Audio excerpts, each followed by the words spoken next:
Hello everyone, welcome back to the channel. मेरा नाम है काजल, मैं हूं असिस्टेंट प्रोफेसर और मैंने क्वालिफाई किया है UGC NET, C TET and UP TET. So इस वीडियो के अंदर हम लोग करेंगे योगा एजुकेशन, जो हमारा सब्जेक्ट है बीएड में, उसका topic number 2, that is objective of yoga. ठीक है, इससे पहले हमने पहला टॉपिक जो है वो ऑलरेडी कवर कर चुका है और ये वीडियो सीरीज़ जो है कंटिन्यू रहेगी, जहाँ पे आपको सारा का सारा सिलेबस कॉम्प्रहेंसिवली यहाँ पर मिलने वाला है। उसके अलावा जो आपका पेपर 1 है उसको लेकर भी सीरीज़ चल रही है, बहुत सारे टॉपिक्स हमने कवर कर चुके हैं, आप उसको भी देख सकते हैं।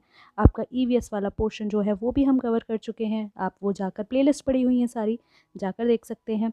उसके अलावा नॉलेज एंड करिकुलम जो आपका पेपर 2 है उसको भी हम देख रहे हैं और उसके भी सीरीज़ जो हैं कंटिन्यू रहेंगी। तो आप चैनल को सब्सक्राइब कर लीजिए, आपको पूरा का पूरा बीएड का सिलेबस जो है वो यहाँ पर मिल रहा है। ठीक है, तो स्टार्ट करेंगे ऑब्जेक्टिव्स ऑफ योगा।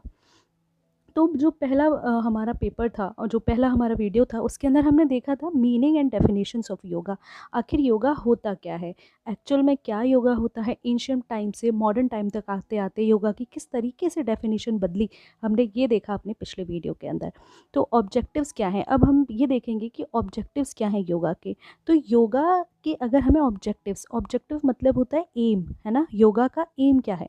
तो ये जो ऑब्जेक्टिव्स हैं इनको हम वेरियस लेवल पे समझेंगे। जैसे और योगा जो है हमारी फिजिकल हेल्थ के लिए इम्पॉर्टेंट है, स्पिरिचुअल के लिए है ना, इंटेलेक्चुअल के लिए है। तो हम उसको सारे लेवल पे यहाँ पे देखेंगे। ठीक है, ऐसा नहीं है एक ही लेवल पे देखें, हम सारे लेवल पे देखेंगे। ठीक है, तो सबसे पहले अगर मैं बात करूं, सबसे पहला हम लोग आजकल अगर मॉडर्न टाइम में बात करूं मैं, तो हम लोग क्यों करते हैं योगा। हम लोग कहते हैं ना फिजिकल वेलबींग, सब कहते हैं कि योगा किया करो। पोस्ट कोविड तो हम ये चीज़ बहुत कहते हैं कि योगा किया करो हेल्दी रहोगे, योगा किया करो हेल्दी रहोगे। तो वही बात है यहाँ पे। तो सबसे पहला ऑब्जेक्टिव जो है योगा का वो यही है कि physical wellbeing of the people, है ना। फिज़िकल वेलबींग के लिए हम योगा करते हैं। कैसे फिज़िकल वेलबींग, आपकी स्ट्रेंथ और फ्लेक्सिबिलिटी जो है इंक्रीज़ होती है, इम्प्रूव होती है। आप कभी योगा करके देखिए, आप देखेंगे आपकी स्ट्रेंथ बढ़ने लगी है।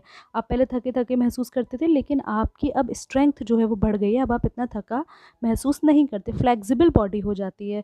आप देखते हैं योगा करने वाले लोग जो होते हैं उनकी बॉडी बहुत फ्लेक्सिबल हो जाती है, कहीं भी कैसे भी मुड़ जाते हैं वो लोग, है ना। उसके अलावा जो इमीडिएट, बहुत इमीडिएट गोल अगर हम कहें इसका योगा का, वो यही है कि हम अपनी बॉडी की स्ट्रेंथ बढ़ाना चाहते हैं, फ्लेक्सिबिलिटी और ओवरऑल फिजिकल फिटनेस जो है, हम फिट होना चाहते हैं, इसीलिए हम योगा कर रहे हैं, है ना। तो योगा का सबसे पहला जो है वो यही है कि हम लोग क्या कर रहे हैं, हम लोग अपनी फ़िज़िकल वेलबींग के लिए जो है वो हम इसको कर रहे हैं। ठीक है, देन एनहांसिंग हेल्थ, उसके बाद हमारे पास आता है, गिव मी अ सेकेंड, हाँ, उसके अलावा और कैसे फ़िज़िकल हेल्थ में हमें कैसे अच्छी हो सकती है एनहांसिंग हेल्थ। रेगुलर प्रैक्टिस अगर आप योगा की करते हैं तो आपके जो इंटरनल ऑर्गन्स हैं उनकी भी फंक्शनिंग बहुत अच्छी हो जाती है, आपका इम्यूनिटी बहुत अच्छी हो जाती है और ओवरऑल वाइटैलिटी जो है आपकी वो काफ़ी कुछ इम्प्रूव होती है। उसके अलावा स्ट्रेस मैनेज करने में भी ये बहुत ज़्यादा हेल्पफुल होता है। योगा जो है, आप प्राणायाम करेंगे, ब्रीदिंग एक्सरसाइजेस करेंगे, आसन करेंगे, उससे क्या होगा, आपकी जो फिज़िकल टेंशन है ना, जो स्ट्रेस है वो रिड्यूस होगा और आपका जो फिज़िकल रिलैक्सेशन है वो आप देखेंगे कि काफ़ी अब होने लगा है। पोस्ट कोविड टाइम में हमने ये चीज़ बहुत देखी है कि सब कह रहे हैं योगा करिए, योगा करिए। क्यों? जिससे कि आपका जो स्ट्रेस है ना वो आपका काफ़ी कुछ रिलीज़ हो जाएगा। ठीक है, पहला ऑब्जेक्टिव योगा का क्या हो गया, फिजिकल हेल्थ हो गया। दूसरा, गिव मी अ सेकेंड, हाँ, दूसरा हो गया मेंटल क्लैरिटी एंड कामनेस। आपको ना, जब आप वर्कआउट करते हैं, आपके शरीर से पसीना निकलता है, तो क्या होता है कि मेंटल क्लैरिटी आती है, कामनेस आती है एक आपकी, है ना। तो जो मेंटल फ्लक्चुएशंस होते हैं, जैसे अभी आपको गुस्सा आ रहा है, मूड स्विंग्स होते हैं, आपको गुस्सा आ रहा है, एकदम से आप खुश हो, तो वो सारी चीज़ें जो है यहाँ पे उन वो सब कम हो जाती हैं। हम ये नहीं कहेंगे ख़त्म हो जाती हैं, लेकिन काफ़ी हद तक कम हो जाती हैं। ठीक है, then the practice of yoga aims to quiet the mind by reducing mental distractions. ठीक है, मेंटल डिस्ट्रैक्शंस, फ्लक्चुएशंस जो हैं उनको, वो क्या होते हैं, उनसे आप क्या होते हैं, योगा से ये सारी चीज़ें जो है रिड्यूस हो जाती हैं। पतंजलि की योग सूत्रा में लिखा हुआ है कि yoga is the cessation of the fluctuations of the mind. हमने फर्स्ट वीडियो के अंदर ये देखा था कि पतंजलि की योग सूत्रा कहती है कि योगा से आपकी जो फ्लक्चुएशंस है ना माइंड में, आप उनसे फ्री हो जाएंगे, है ना। Then enhancing focus and concentration, अगर आपने योगा करना स्टार्ट किया, आप देखेंगे आपका जो फोकस है ना वो काफ़ी बढ़ गया है, आपका कंसंट्रेशन जो है वो काफ़ी बढ़ गया। आजकल की हमारे जो जनरेशन है उसके साथ क्या होता है, उसके साथ दिक्कत ये है कि फ़ोकस नहीं कर पा रहे, कंसंट्रेशन नहीं कर पा रहे। So that is the issue, और वो इशू नहीं फेस करना पड़ेगा आपको अगर आप योगा करेंगे। काफ़ी कुछ रिडक्शन आप वहाँ पर देखेंगे। फ़ोन है, टीवी है, इन सब चीज़ों से हमारा जो फ़ोकस, कंसंट्रेशन है, वो चीज़ें काफ़ी रिड्यूस हो गई हैं। तो इससे हमें क्या करना है, फ़ोकस और कंसंट्रेशन एनहांस भी कर सकते हैं हम। देन प्रमोटिंग इमोशनल बैलेंस, ठीक है। तो क्या होगा, आप फोकस और कंसंट्रेशन भी योगा से बढ़ा सकते हैं। देन इमोशनल बैलेंस, आपका इमोशनल बैलेंस जो है वो काफ़ी स्टेबल होता है। योगा से आपका जो बैलेंस ऑफ माइंड है वो काफ़ी बैलेंस हो जाता है, स्टेट ऑफ माइंड। प्रैक्टिशनर्स जो हैं अपने इमोशंस को कंट्रोल कर पाते हैं। अभी मैंने बताया था आपको, anger, anxiety, fear, fostering emotional resilience, ठीक है। तो आपको एक बात समझनी चाहिए, ये सब चीज़ें हम यहाँ पे क्यों पढ़ रहे हैं। आप जब बच्चों को योगा कराएंगे क्लास में, स्कूल में आप योगा कराएंगे, तो उनकी मेंटल लेवल काफ़ी अच्छी होगी। आज की जनरेशन के साथ बहुत इशू है इस चीज़ का। इवन पहले भी होता होगा, लेकिन पहले के लोग वर्कआउट करते थे तो उनको इतना इशू नहीं होते थे, लेकिन आज की जनरेशन के साथ इशू है। क्यों? क्योंकि डिस्ट्रैक्शंस बहुत ज़्यादा हैं, है ना। इवन आप बच्चों को कराएंगे और टीचर्स खुद भी करेंगे, क्योंकि यंग टीचर्स हैं, वो भी इसी जनरेशन से आ रहे हैं। सो उनको भी अपने एंगर इश्यूज़ को, अपनी जो स्टेबिलिटी ऑफ माइंड है उसको मेंटेन करने की बहुत ज़रूरत है। सो दैट्स वाई यहाँ पर हम क्या देखेंगे, यहाँ पर हम यही कह रहे हैं कि योगा के ऑब्जेक्टिव ये है कि आप फिज़िकल हेल्थ आपकी बहुत अच्छी हो जाए, आपकी मेंटल हेल्थ बहुत अच्छी हो जाए। Then spiritual growth and self realization, ठीक है। उसके बाद क्या, स्पिरिचुअल ग्रोथ हो, स्पिरिचुअली आप ग्रो करें और आपको सेल्फ रियलाइजेशन हो। ज़िंदगी का एम क्या है, अपने आप को जानना।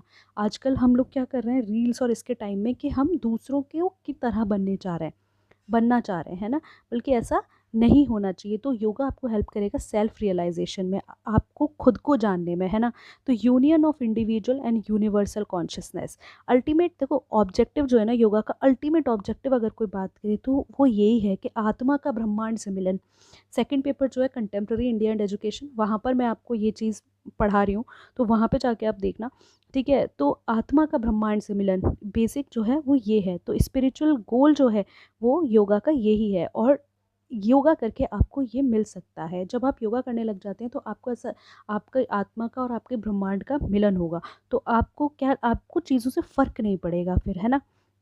देन अचीव लिबरेशन, आपको जो हिंदू फिलॉसफी है वहाँ पे जो योगा है हमारे पास, जैसे ऑर्थोडॉक्स स्कूल्स हैं, वो स्कूल्स हम सेकंड पेपर में कर रहे हैं, है ना। तो जो हिंदू फिलॉसफी है वहाँ पे जो डीपेस्ट गोल है योगा का, वो यही है कि जो साइकिल ऑफ बर्थ है ना, कि जन्म हो रहा है, मृत्यु हो रही है, जन्म हो रहा है, मृत्यु हो रहा है, उससे हमें फ्रीडम चाहिए, है ना। डेथ रीबर्थ से हमें, संसार से, सांसारिक जीवन से हमें क्या चाहिए, मुक्ति चाहिए। तो अगर हम डिसिप्लिन प्रैक्टिस करते हैं तो एक योगी जो है वो स्पिरिचुअल लिबरेशन उसे मिल जाएगा, उसकी आत्मा लिबरेट हो जाएगी और उसे सेल्फ रियलाइजेशन हो जाएगा, है ना। मतलब अगर उसे अपने बारे में ही पता चल गया तो उससे बड़ी कोई चीज़ तो हो ही नहीं सकती, है ना। हमें तो आज की जनरेशन को पता ही नहीं है self realization. Then deepening inner awareness, yoga से आपको डीपर कनेक्शन जो है अपने अपने आप के साथ, आप एक कनेक्शन बना पाते हैं, प्रमोट कर पाते हैं अवेयरनेस, जो कि मटेरियल वर्ल्ड में ट्रांजिएंट है। फोकस, है ना, जहाँ पे हम रील्स और इन सब चीज़ों पे फोकस कर रहे हैं, लग्जरी मटेरियलिस्टिक चीज़ों पे फोकस कर रहे हैं, हमें ये किस पे, अपनी इनर अवेयरनेस, हम क्या चाहते हैं एक्चुअली, हमें खुशी किस चीज़ से मिलती है, उन चीज़ों पे फोकस कर पाते हैं आप, ठीक है।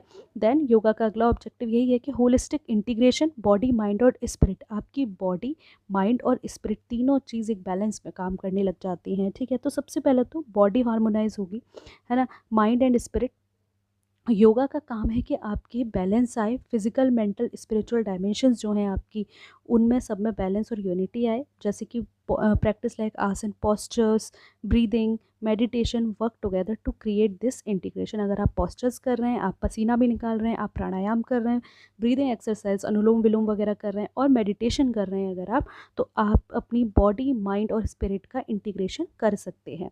Promoting wellbeing in daily life, yoga encourages a holistic life style including ethical living, है ना। तो प्रमोट करता है ये डेली लाइफ में wellbeing. Yes, yoga encourages holistic life style including ethical living through yams and niyams, है ना। आप ऐसा नहीं है योगा कर लिया, आज कर लिया, परसों कर लिया, नहीं, आपको योगा एक नियम से करना पड़ेगा, है ना। आपको वो भी करते हुए आपको कुछ रूल्स फॉलो करने पड़ते हैं, ठीक है। तो ये सारी चीज़ें होती हैं। देन अगला ऑब्जेक्टिव है developing self discipline and control. अगर आप योगा करते हैं तो आपके अंदर सेल्फ डिसिप्लिन और कंट्रोल जो है वो आ जाती है। योगा बताता है कि आपको अपने आप को कैसे कंट्रोल करना है, आपकी जो डिज़ायर्स हैं उनको कैसे कंट्रोल करना है, इमोशंस को, थॉट्स को किस तरीके से करना है ना। तो आप क्या कर रहे हैं, आप सेल्फ डिसिप्लिन अपने अंदर आप क्या है डेवलप कर पा रहे हैं, कंट्रोल डेवलप कर पा रहे हैं।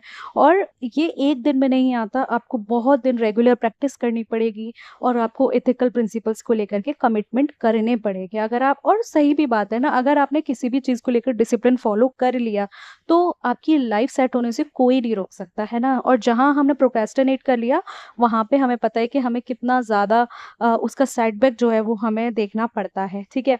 इसके अलावा आपकी विल पावर और पेशेंस जो है बहुत इंक्रीज़ होता है भई।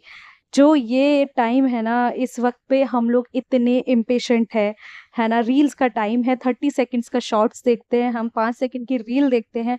तो पेशेंस इस वक़्त पे बच्चों के अंदर ये डेवलप करना प्रोस्पेक्टिव टीचर्स के लिए बहुत ज़रूरी है कि वो योगा कराएँ, जिससे कि कुछ हद तक पेशेंस जो है उनके अंदर डेवलप हो पाए, है ना? तो क्या है, क्यों योगा से पेशेंस कैसे डेवलप होगा बताओ? ऐसे डेवलप होगा जो आप कर रहे हैं, उसका टाइम होता है, आपको साँस रोकनी है इतनी देर बाद छोड़ना है ना? एक उसमें एक क्या होता है, साइकिल होती है, आप साँस निकाल रहे हैं, साँस ले रहे हैं, हर चीज़ को करने के तरीके होते हैं। एक सूर्य नमस्कार कर रहे हैं, उसके पोस्चर्स हैं, 12 पोस्चर्स हैं उसके, वो आपको फॉलो करने हैं, है ना? आप मेडिटेशन कर रहे हैं, कैसे करना है आपको, ये सब चीज़ें देखनी पड़ेंगी, है ना? तो उससे क्या होगा, आप धीरे-धीरे वहाँ से देखेंगे कि पेशेंस और परसिवियरेंस जो है वो आएगा। परसिवियरेंस वही तो है कि एक बार गिरे, दोबारा खड़े हुए, दोबारा गिरे, दोबारा खड़े हुए। तो ये सारी चीज़ें जो हैं वो आती हैं। तो क्या है, योगा का एक और ऑब्जेक्टिव है कि सेल्फ डिसिप्लिन और कंट्रोल जो है आता है। तो एक टीचर को और एक बच्चे को, दोनों को ही ये जो है करने चाहिए, जिससे कि क्या हो, जिससे कि एक अच्छी क्लास हमारे ऊपर बनकर आए। Then achieving inner peace and happiness. Inner peace और हैप्पीनेस को अचीव करने के लिए बहुत ज़रूरी है फोस्टरिंग इनर पीस। योगा की टेक्निक्स जो हैं, स्पेशली मेडिटेशन, है ना, आपकी आपके अंदर की इनर पीस आपको मिले, आप खुश रहें। हम लोग बाहर से खुश हैं लेकिन अंदर से खुश नहीं है, है ना? हम दिखा रहे हैं कि हाँ, हम खुश हैं लेकिन नहीं है।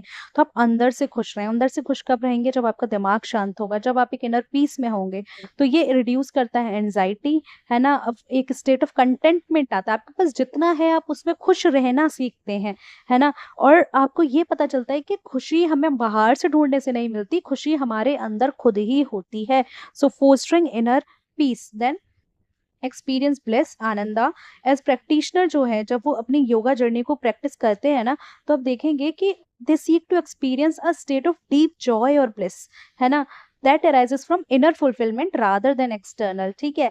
तो क्या है कि जो प्रैक्टिशनर है, जो रेगुलर प्रैक्टिशनर है, 1 या 2 दिन की बात नहीं कर रही हूँ मैं, कुएं के मेंढक जो होते हैं वो वाली बात नहीं कर रही हूँ मैं बात कर रही हूँ कि एक जो प्रैक्टिशनर है, जो रेगुलर है, वो आपको अलग ही जॉय में दिखेंगे, अलग ही खुश दिखेंगे। क्यों? क्योंकि उनकी जो इनर इच्छाएँ हैं, जो अंदर की इच्छाएँ हैं, वो फुलफिल हो रही हैं, जबकि एक्सटर्नल अचीवमेंट पर वो ज़्यादा फोकस नहीं कर रहे हैं, उनसे खुशियाँ नहीं ढूँढ रहे हैं। Then creating ethical and compassionate living. Yes, today it is very important कि आप एथिकल रहें और कंपैशनेट लिविंग हमारी हो। So living with compassion, ethical principles जो हैं योगा के, जैसे कि अहिंसा, नॉन वायलेंस, आपको किसी को मारना नहीं चाहिए, है ना। प्रमोट कंपैशन, एक दूसरे के प्रति आपको कंपैशन फॉलो करना चाहिए और एक दूसरे को हार्म नहीं करना चाहिए, हमें योगा ये भी सिखाता है। तो ये भी हमें बहुत ज़रूरी है बच्चों को अपने स्कूल में, अपनी क्लासेस में सिखाना कि आपको नॉन वायलेंट रहना है, आपको कंपैशनेट रहना है एक दूसरे के लिए, और आपको किसी को, एक दूसरे को हार्म नहीं करना है। ठीक है। So living with compassion is a very important part of doing yoga. So a teacher should inculcate this thing in her और his classroom, and teacher should follow these things also. Teacher को बच्चों को demonstration करके सिखाना चाहिए कि आपको compassion के साथ किस तरीके से रहना है। Then fostering moral and ethical conduct. ठीक है। तो आपको मॉरल और एथिकल कंडक्ट जो है वो फोस्टर करता है ये। योगा टीचर्स द यम, है ना, yoga teachers the young ethical discipline, जैसे कि ट्रुथफुलनेस, नॉन स्टीलिंग, आपको सच बोलना चाहिए, आपको चोरी नहीं करनी चाहिए, आपको नियम फॉलो करने हैं, प्योरिटी का नियम फॉलो करना है, और ये सारी चीज़ें जो हैं गाइड करती हैं मॉरल और एथिकल लिविंग के लिए। देखो, योगा एक फिलॉसफी है हिंदुइज्म के अंदर, मतलब इंडिया के अंदर इंडियन फिलॉसफी है ये, इंडियन फिलॉसफी ऑफ थॉट है ये। हमारे पास कुछ ऑर्थोडॉक्स स्कूल और कुछ हेटेरोडॉक्स स्कूल हैं। तो ये जो स्कूल ऑफ थॉट है ना, ये आपका जो सेकंड पेपर है कंटेम्प्रेरी इंडिया एंड एजुकेशन, उसका ही फर्स्ट यूनिट का सेकंड टॉपिक है। तो हम इस टॉपिक को वहां पर कॉम्प्रहेंसिवली डील कर रहे हैं, है ना। तो इसको आप वहां जाके देख सकते हो, क्योंकि this is a very important part. और ये वाला जो है ना, योगा, न्याय, वेदांता, इन फिलोसफीज को समझने में हमें बहुत दिक्कत होती है भाई, क्लियरली नहीं समझ में आता। तो हम पूरे टेबल वाइज उसको वहां समझ रहे हैं, तो उधर जाकर आप देख सकते हो उसको, ठीक है। तो ये आज का जो हमारा टॉपिक था, ये यही था कि योगा एजुकेशन को लेके हमने आज बात की, इसके ऑब्जेक्टिव्स को लेके। तो अगर हम इसको एक बार मैं अगर समराइज कर दूं, तो फिजिकल क्यों जरूर, ऑब्जेक्टिव क्या है योगा का? पहला तो फिजिकल हेल्थ एंड वाइटैलिटी, दूसरा मेंटल क्लैरिटी आती है, फोकस आता है, इमोशनल बैलेंस आपका सेट होता है, थर्ड स्पिरिचुअल अवेकनिंग और सेल्फ रियलाइजेशन, आप स्पिरिचुअली ग्रो करते हैं, आप सेल्फ रियलाइज करते हैं, अपने आप को जान पाते हैं, आपकी बॉडी, माइंड और स्पिरिट एक कोहेरेंस में काम करता है, आप सेल्फ डिसिप्लिन डेवलप कर लेते हैं, आप अपने सेंसेस के ऊपर कंट्रोल कर लेते हैं। जब आपके सेंसेस के ऊपर कंट्रोल नहीं होता, तो चीज़ें सबसे ज़्यादा बिगड़ती हैं। रिमेंबर दिस थिंग, खुद बताओ इस चीज़ को, कि जब आप ज़्यादा गुस्से में हो, आपने किसी को कुछ बोल दिया, तो चीज़ें ज़्यादा बिगड़ जाती हैं। तो वो कंट्रोल जो है अपने सेंसेस के ऊपर होना बहुत ज़रूरी है। देन इनर पीस और लास्टिंग हैप्पीनेस मिलती है। उसके अलावा ethical living and compassionate towards other, और आप एक दूसरे के लिए आपको किस तरीके से एथिकली रहना है, आप ये सीखते हो। आप कंपैशन सीखते हो टुवर्ड्स अदर, आप दूसरों को भी देखते हो कि ये भी इस दुनिया का प्राणी है, सिर्फ मैं ही अकेला इस दुनिया का प्राणी नहीं हूँ, ठीक है। सो अगर तो जो योगा है वो ये सारे डाइवर्स पर्सपेक्टिव्स हैं ह्यूमन लाइफ के, इनको एड्रेस करता है। और योगा योगा जो है वो क्या है, ऑफर करता है हमें एक पाथ ओवरऑल वेल बीइंग का, पर्सनल ट्रांसफॉर्मेशन का और स्पिरिचुअल फुलफिलमेंट का। देखो, सबसे इंपॉर्टेंट पार्ट है ना ओवरऑल वेल बीइंग और पर्सनल ट्रांसफॉर्मेशन। जब कोविड हुआ तो हमें पता चला कि फिजिकल वेल बीइंग कितनी ज़रूरी है ना। आप उसके बाद घर में लोग अकेले रहे, तो आपको ये भी पता हुआ वहाँ पे कि हमारा इमोशनली हमें डेवलप होना कितना ज़रूरी है, और स्पिरिचुअली आपको आपके गॉड से भी कनेक्ट होना बहुत ज़रूरी है। तो इन सारी चीज़ों में योगा हमारी हेल्प करता है, और काफ़ी आजकल तो इसके सर्टिफिकेट प्रोग्राम्स वगैरह भी चलते हैं, और इसको इंटरनेशनली रिकॉग्नाइज भी किया गया है योगा को। So yoga is a very important part, और इसीलिए योगा को एज अ सब्जेक्ट भी हमारे इंडिया में जो है इंट्रोड्यूस किया गया है। बिकॉज जो चीज़ें हैं आपको डेवलप करनी है पूरे इंटरनेशनल लेवल पे, ग्लोबल लेवल पे, वो आपको पहले अपने यहाँ से स्टार्ट करनी पड़ेंगी। So that's why we have also started yoga, और योगा के बेनिफिट्स बहुत ज़्यादा हैं। सो एक टीचर को, आप प्रोस्पेक्टिव टीचर्स हैं, आपको इसको फॉलो करना चाहिए, और जो स्टूडेंट्स हैं दे शुड ऑल्सो फॉलो। आप करेंगे तभी आपके बच्चे उसको फॉलो करेंगे, ठीक है। So that's all about yoga, objectives of yoga. इसके बाद हम इंपॉर्टेंस ऑफ योगा करेंगे, और सारे के सारे टॉपिक्स को एक के बाद एक कवर करेंगे। अगर आपको वीडियो अच्छा लग रहा है तो please hit the like button and subscribe the channel for more videos. So thank you so much for watching. Happy learning.